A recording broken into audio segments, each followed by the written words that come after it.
Hello everyone, welcome back. Right now we are in our shopping cart series and today is the day when we will create our product tile component.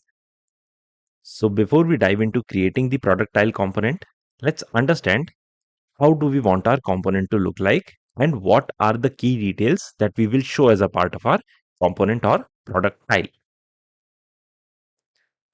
So this is how we are breaking down our component. This will be your tile. The tile will have a product image, which will show as shown in the tile. Then you will have your product title just below the product image. You will have your product price again below the title. And then you will have two buttons as a part of your component. One of the buttons would be view details button. Clicking on this button will take you to the product details page. And then you will have your add to cart button. Clicking on this will trigger an action which will set the product to your cart. So let's ensure that we remember this component breakdown when we are developing our product tile. And to develop this, as I mentioned, we will use React Bootstrap completely and we will use the card component coming out of React Bootstrap. It already provides us with a lot of the features that we envision for our product tile and will make our dev workflow a lot easier. So before we dive into creating the markup for product tile, let's have a look at the card component in React Bootstrap. So for this, we go into components and cards. So card is the component and here we can see you have the option to put an image, the title, some description and a button.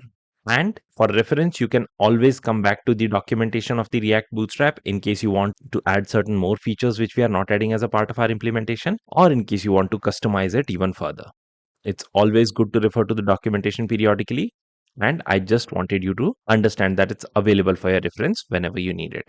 Now with that, let's jump into our application. So if you were following along, you would already have something like this set up. In the last session, we completed the implementation of creating a service and fetching the list of products using the set service. And we are showing just a list of products as of now using serial number and the product title. Let's have a look. How does it look as of now? So here is our page. Here we can see we have the list of all the products that we are fetching from the service with their title listed. Now let's start creating the product tile component. Close anything that we do not need. Close all. Let's go to product tile.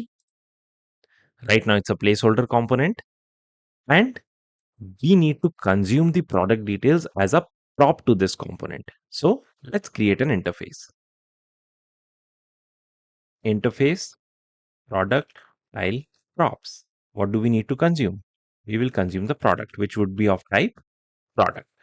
So this product model is also something that we created in our previous session by understanding what is the type of response that we are getting from the API. And all of these features would be available as a part of our product model. By using this interface, we are telling product tile will consume a prop of type product. And you can pass that particular model to us by passing it to the product attribute when you're consuming the component. Let's add that definition. So import functional component from React and it would be of type product tile. So now when we go into our component and destructure, we see the product is already available for us to destructure out of. Let's do that. Let's go to product list page and now we will start listing product title here. So product.title will be listed every time we pass a product to this. In product tile, let's import the product tile component, pass the product as product, and we also need to ensure that we provide a key attribute. So key attribute will remain the same, product.id. We do not need index anymore. Let's have a look what changes in our application. So now everything is still coming up, but now we are rendering product tile instead of our paragraph tags. So a component is rendering another product to showcase some details. And now inside this product tile, we have the product available. Now time to replace the markup with the card component that we saw. So let's delete this div and we'll start with card. Import it from React Bootstrap and inside this card, we'll have card image, which will be at the top of the product tile. And here we need to specify the variant which would be, so the image is on top. We are specifying that the variation supports image on top. Then source of the image, which would be your product dot image. So right now the component might not look perfect, and we will add custom styles when and where needed to style it appropriately. Right now, just work on the boilerplate markup. Now we go to card body, and inside our card's body, what do we need? We need two things. One would be your card title. So we already have card.title, and this should have your product.title. Then we have card.text, and in card.text, what do we need? We will showcase product.price. So we appended this dollar so that it shows dollar product price. Now let's have a look. How does it come up? Huge cards coming up on our page, but at least it's rendering all the products that we need. To contain these products, what we can do is we can render these products inside an appropriate column and give it an appropriate style. So let's replace this fragment with a container. Import the container from React Bootstrap. Inside container, let's declare a row. Again, coming from React Bootstrap. Inside rows, let's move our product, and we will render our product tile inside columns. So if you look at the documentation of React Bootstrap, it supports the layout or grid structure. We will use a 3-column or a 4-column layout to showcase our products. So we will show 3 to 4 products in a line. To better understand it, let's go to the React Bootstrap's documentation and have a look at the layouts. So components, layout, grid. And here we can see it tells you can have a container inside that row, and you can have multiple columns inside a row. We can also control the layout of these columns. So this is what we need. This is the auto layout. When you add 3 columns, all the 3 columns will take equal amount of space. Similarly, in a row, if you have 2 columns, both the columns will take equal amount of space. And then you have the flexibility to customize the behavior of these columns. You can assume your layout is divided into 12 equal columns, and based on the configurations that we provide, you can allocate some of those columns to different call variations. So if you do not specify, they will take up the remaining space equally. So call 1 and 3 have not specified any allocation with respect to grids. So they take up the remaining 6. So 6 is allocated to the second column. So it takes half of the space, and the remaining space is taken up by these two, which is 3 columns each. So 3 plus 6 plus 3 is 12 column layout. Same is shown below. So here you can see 2 columns do not have any space, but we are allocating 5 column worth of space to the second one. So it takes up 5, and the remaining space, which is 7 columns, gets equally divided between call 1 and 3. So each of them will take up 3.5 grid worth of space. So these are all the variations. You will get a much better understanding once you start implementing columns in your layout, but this more or less gives you a visual understanding of what we are trying to achieve. So we will split our view into 4 equal columns and showcase the product tiles in those 4 columns. Let's go back to our code. And in here, now we were returning product tile directly. Instead, we will use call. We need to ensure that we provide the key now to column, because that's the top level component. It should always be at the top level component that we are returning. So we provided this key here. Let me remove this redundant. And then you can provide various columns. So what do we need to provide? For the extra large screens, let's allocate 3 column worth of space to this column. For large, let's allocate 4. So out of the 12 columns, it will take up, each of the column will take up 4. So you would see 4, 4, 4, 3 product tiles come up. Then you have small. Whenever you go to small devices like tablets and others, we want to allocate 6 so that you see 2 tiles on a single row. And then for the extra small, let's ensure that we only see 1, which means all the 12 grids should be allocated to a single column. And then we move our product tile inside of this, save it, and let's have a look. How does it impact our application? Already looking so much better. So as you can see, now it allocated the appropriate amount of space to our columns. So you see product tiles are coming up, but there are certain issues that we see. What are these issues? First, our tiles are sticking to each other. So the largest tile of the first row and the second row are touching each other, which does not look very good. Let's separate them out. How do we separate them out? We can mention a grid spacing here. So class name is equals to gy4, a utility class provided by Bootstrap, which will help you with the space. And what is this space? So if you look at this gives you a gutter margin of 1.5 rem along the y-axis. So along the vertical space, it gives you a vertical space of 1.5 rem. So that's what we see here. That's good. Now it looks slightly better. Now the next set of issue. Our images in the product tile are not very well aligned. They take up different spaces, they are very close to each other, and they take up different heights. So one of the things which we will do is add certain classes and some inline styles to correct this behavior within the product tiles. With the images properly aligned, the experience would be a lot better. Let's go to our product tile. First, we'll add class name. Let's add a margin top of 3. Then let's add a style attribute. And in style, let's restrict the height to 250px. And object fit is one of the CSS property we want to contain.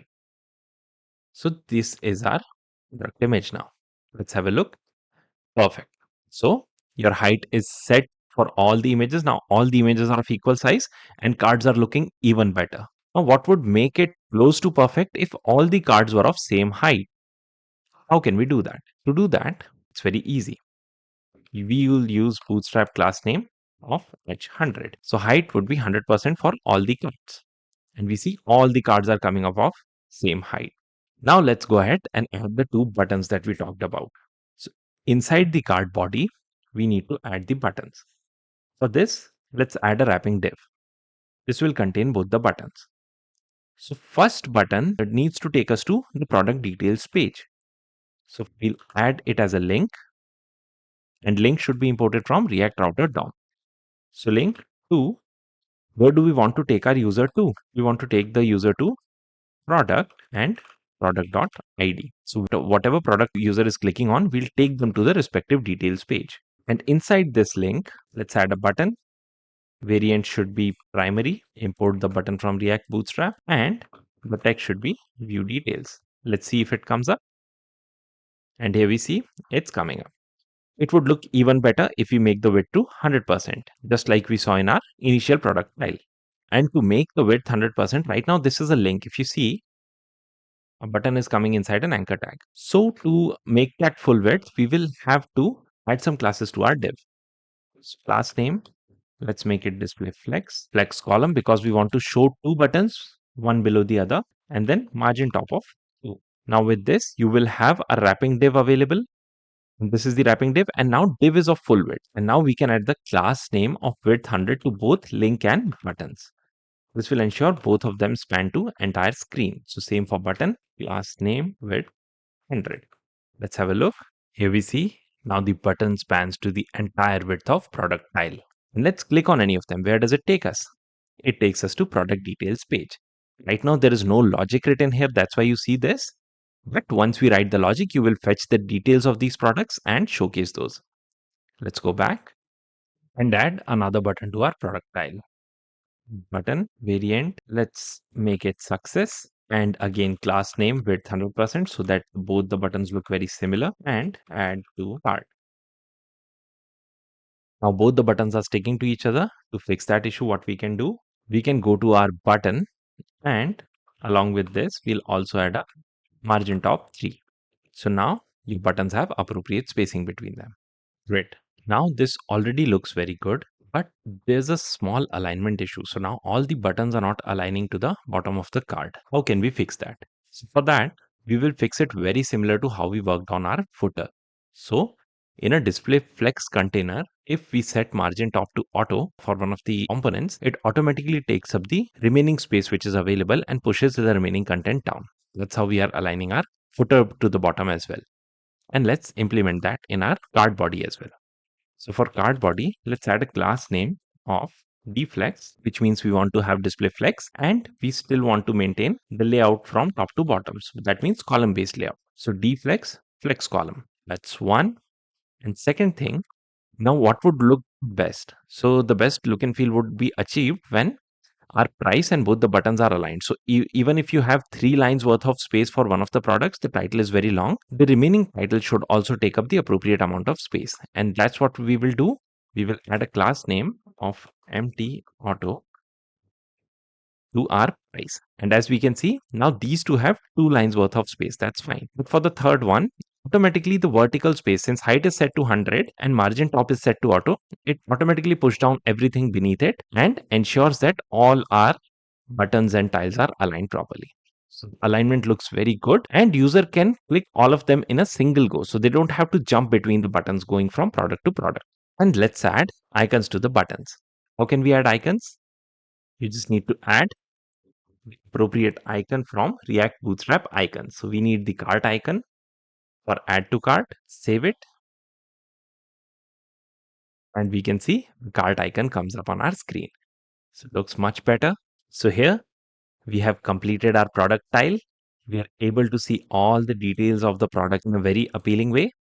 And page that we have developed is also responsive because of the grid structure that we provided. So for larger screens, it takes up 3 columns. So you see 4 products on each line. Then it shifts down to 3. So it's still usable. Then for the smaller resolutions of below 990 pixels, you see that it shows you 2 products in a single line. And then for mobile resolutions, you'll see 1 product for each.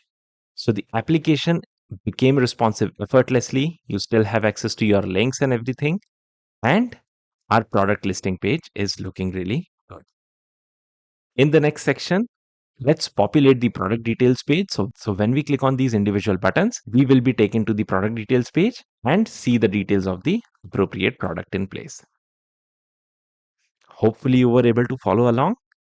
As usual, in case you run into any issues or are having any trouble, please let me know by dropping a comment and I'll try to help out as best as I can. Thank you so much for your time today.